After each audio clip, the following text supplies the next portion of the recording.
Alright, so I just rolled my thighs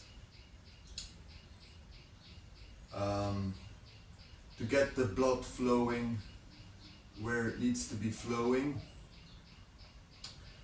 and obviously there was most tension in my hip flexors on the left leg, my adductors on the left leg, my piriformis on the left leg, because that's all basically related to that hip impingement I have. So piriformis is the main muscle that is pulling my femur into external rotation. The adductors are also always tighter on this side.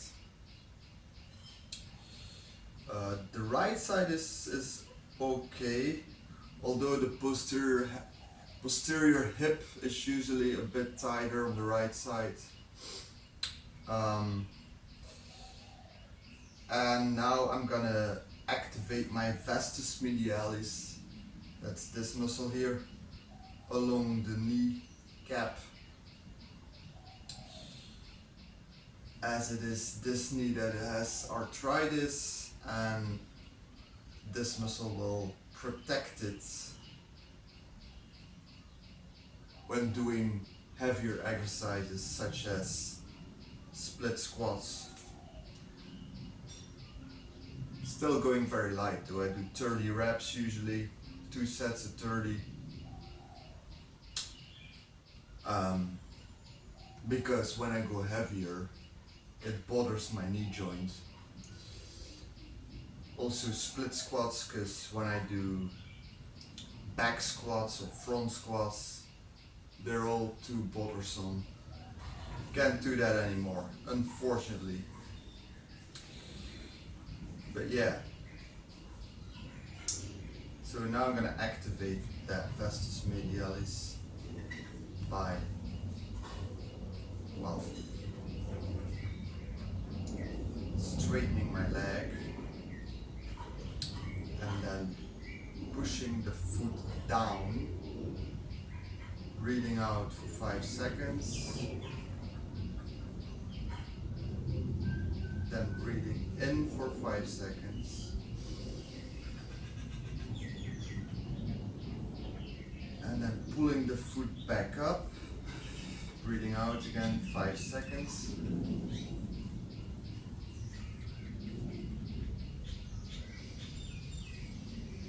and breathing in 5 seconds. You can always tap it to make sure it's activated, and then release slowly while breathing out again. Like that. I'm going to do it 2 more times. So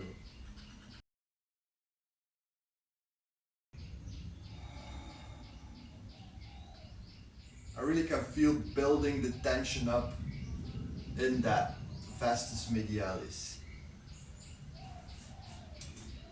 One more time. Okay. Shake it out a little. Must give credit where credit is due. This exercise comes from Precision Movements. They have their own YouTube channel, pretty good. The next exercise I will do is a passive hip internal and external rotation on the foam roller. That is just to loosen up the hips a little. So what I'm going to do is just roll the foam roller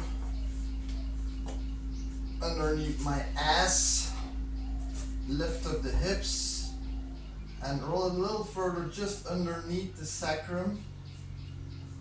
Up there I felt already something clicking, and then place my feet a little wider, go on the heels and internally rotate my left leg while externally rotating my right leg.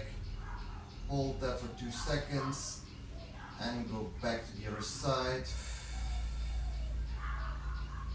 Do that for about 10 times. And then one more time to the bad side. And just hang in there for a little longer because my internal rotation is limited on this side, the left side, and my hip capsule on the right side, posterior hip capsule, is tighter. So in this position there is some pressure on the hip capsule and my left leg is internally rotated.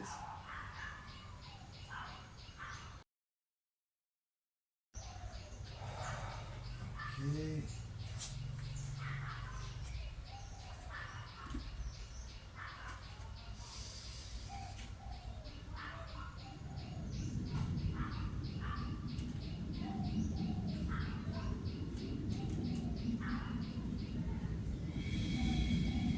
That was a very passive stretch in the adductors. And I like to go down like this, a little core challenging, before I put a very short stretch on the lower back like that. Okay, now it's time for glute and adductor activation. So I place the front roller between my thighs and I squeeze them together to activate the adductors. And then sometimes when I do this, I could really feel my hips click into place. Now I think they already clicked before when I was doing the passive internal external hip rotation. Okay, so what I'm going to do now is make sure my lower back is flat on the floor before I thrust my hips up into a glute bridge. Hold it and slowly go down again, maybe like 6 times.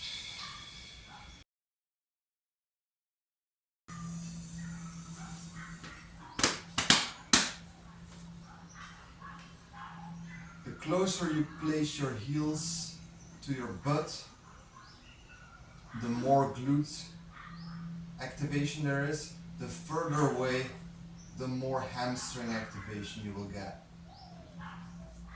Alright, so the next exercise is an active mobilization of my hip.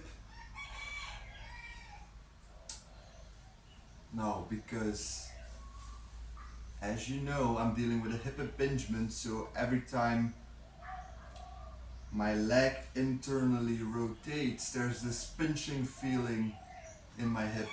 That's why I attached this band. I don't know if you can see that, but there's a band attached, pulling my leg laterally. So what I'm gonna do is internally rotate my leg actively as much as possible, and then I can assist a little bit with my hands while leaning forward onto the bench.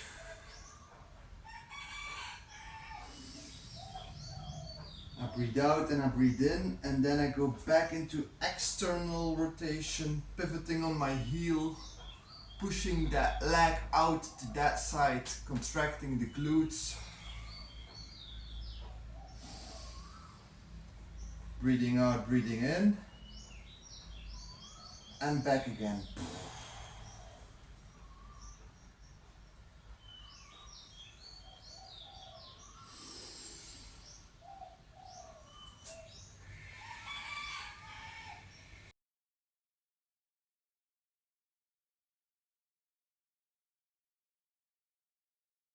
Alright, so next exercise, or the first exercise I'm doing, is the rack pulls. Doing rack pulls because deadlifts, can't do them anymore because of the hip impingement. Going that deep is really annoying. Same thing for squats, as well for my knee as for my hip. So I like to do rack pulls because it allows you to go pretty heavy and this activates the muscles for a better performance further in the workout. So basically every workout I do, apart from assistance, starts with the heaviest exercise to amp up the central nervous system a little bit. Also, when I do this exercise before doing split squats, it feels like my knee is already warmed up and doesn't bother me as much when doing split squats.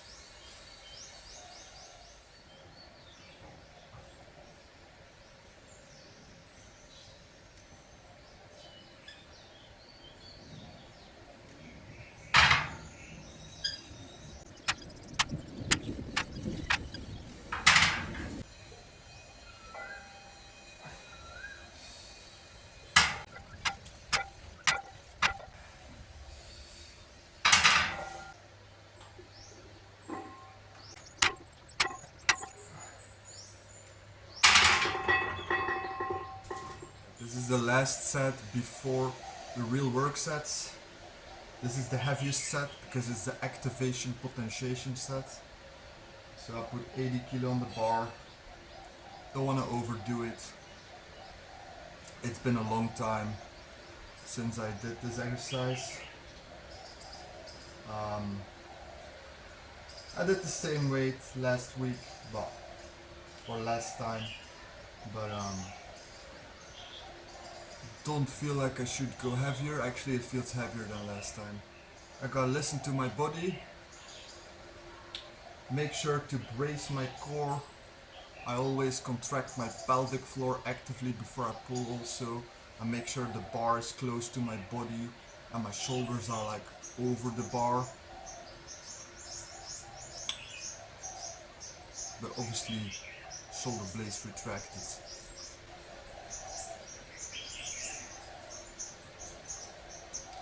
Just gotta stay tight and do 2 solid reps now.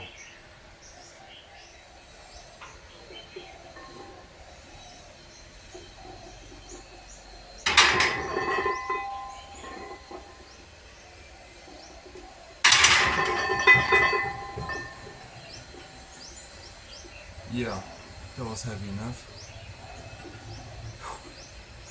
So now the work sets will be with only 70 kilo on the bar. Sets of 6 to 8. Explosive. The reason why they feel heavier this time compared to last workouts is maybe because I changed the plan a little bit and now I train legs the day before legs. I mean, I train back the day before legs. So might be because my back is not 1% recovered that this exercise feels heavier. But it shouldn't be a problem because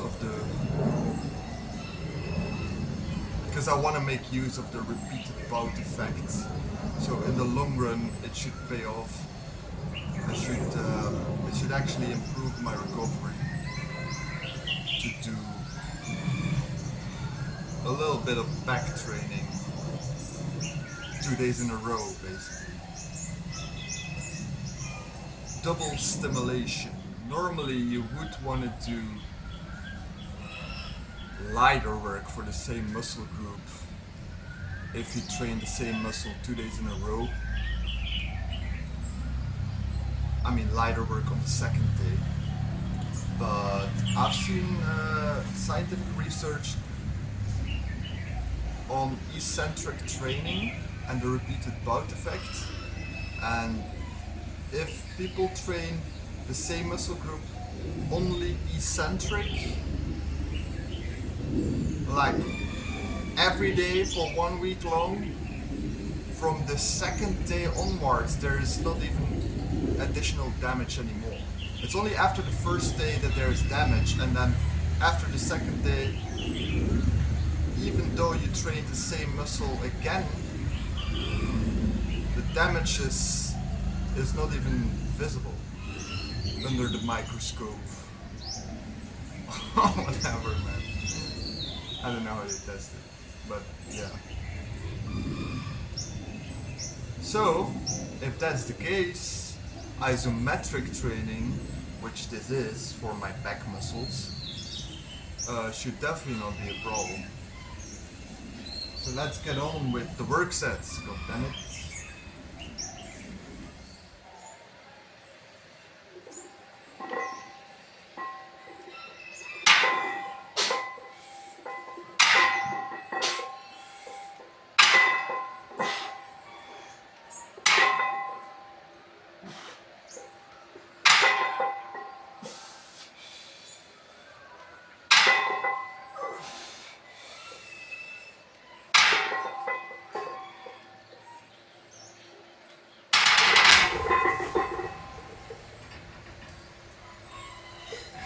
Alright, that wasn't bad. Pretty explosive. You should take enough rest between high intensity, high velocity sets. If you're training for strength or power, the longer the more powerful your movement is, the longer the rest periods need to be. Because the more powerful the movement is, the more you make use of the creatine phosphate system, and it takes a long time before your creatine stores are like replenished. 7 minutes, I believe. Not that you have to rest for 7 minutes between sets, that's ridiculous, but yeah, if you're training for power, this is not what I'm doing here, but if you're really training for power, I mean 1 to 3 reps, sets of 1 to 3 reps, you can rest 5 minutes between sets, you know. If you're training for strength, I would say 3 to 5 minutes, for maximal strength that is.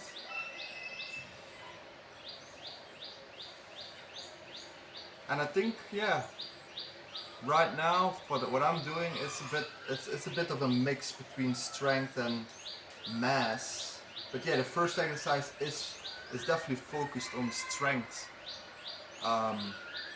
So I do take 3 minutes between sets, or I should. Sometimes I don't, but then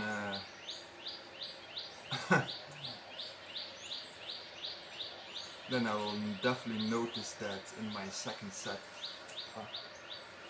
Okay, but now I think it's been 3 minutes.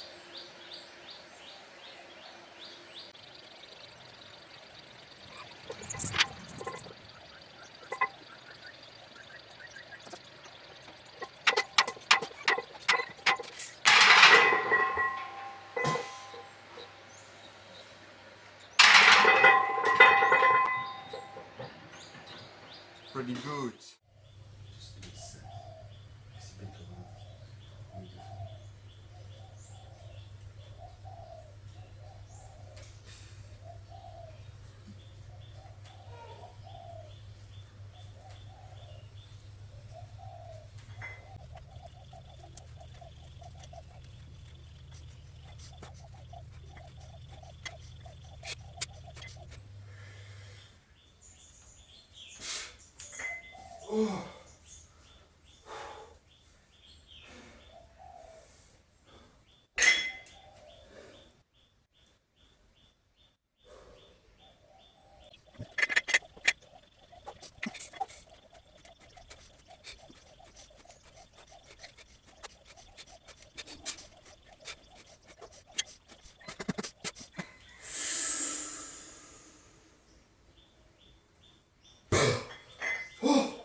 Last set.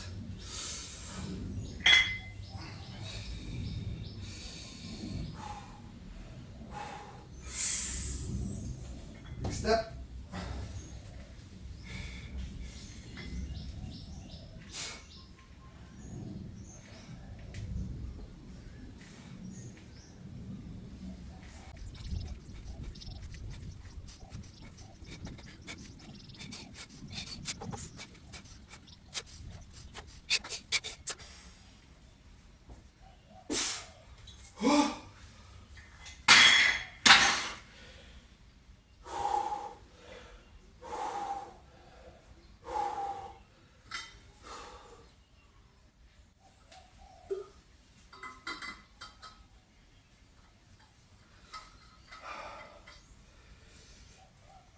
Oh man,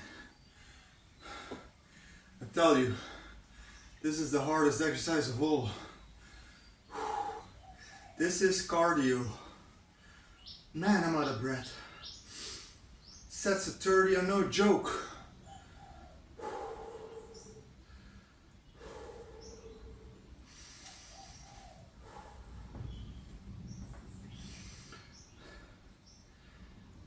Split squat. Really a glute dominant exercise, I find. The quadriceps are also trained, but really the upper half, I mean the upper range of motion, not really in the stretched position. That's for the next exercise. I will be doing reverse Nordic curls, but only eccentric with a band, because those are really hard on my knee.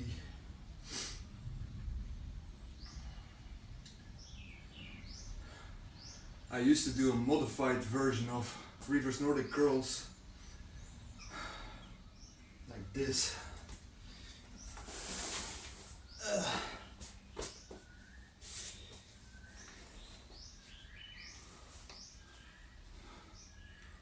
Sit up like that and then slowly go down.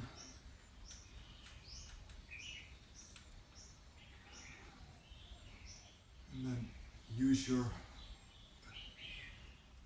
upper body to get back up, and then eccentric, slowly back down like that, until I could do those without knee pain for like 30 reps, sets of 30.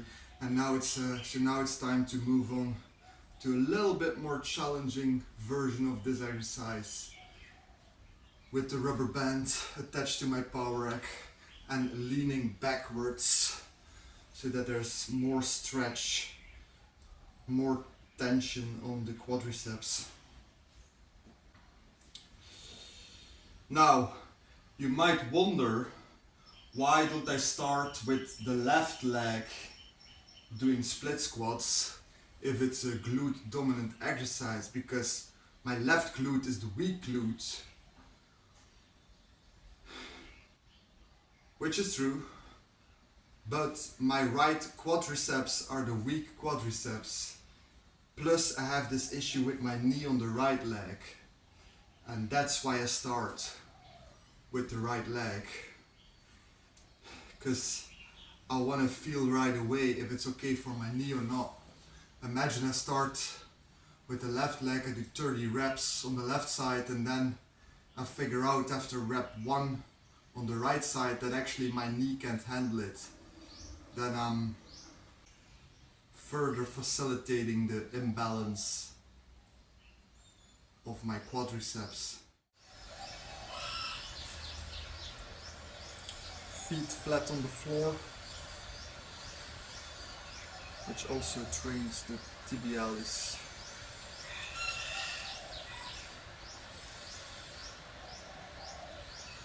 Eccentrically.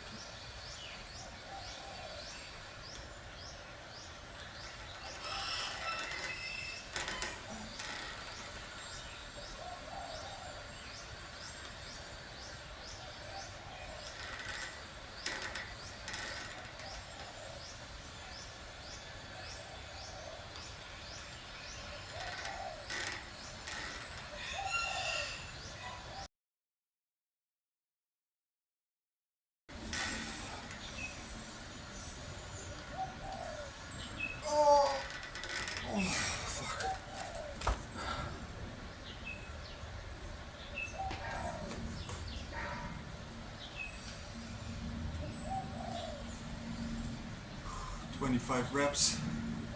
I'm so dead. Okay, I used to do calf raise as the first exercise for straight sets of 10 to 15 reps on the previous program, but right now it's as the last exercise. I'm really trying to exhaust the calf completely. I've built up some strength on the previous program. Actually, I doubled my strength in 4 months time, but they still look weak and small, so now I'm completely destroying them, doing some kind of cluster set. You could call it a my rep set too, I guess. I'm doing 3 sets, a 6 to 8, without rest in between, and then I repeat the cycle 1 or 2 more times.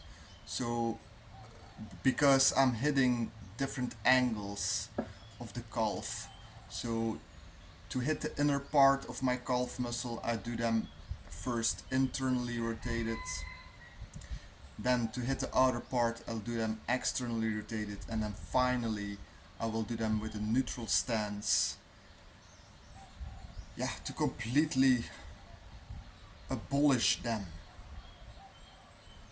Let's get on with it.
Almost made the video of the century with 1 million views on the first day. Guy passes out during calf raises. Guess I see you guys the day after tomorrow, because I need my off day.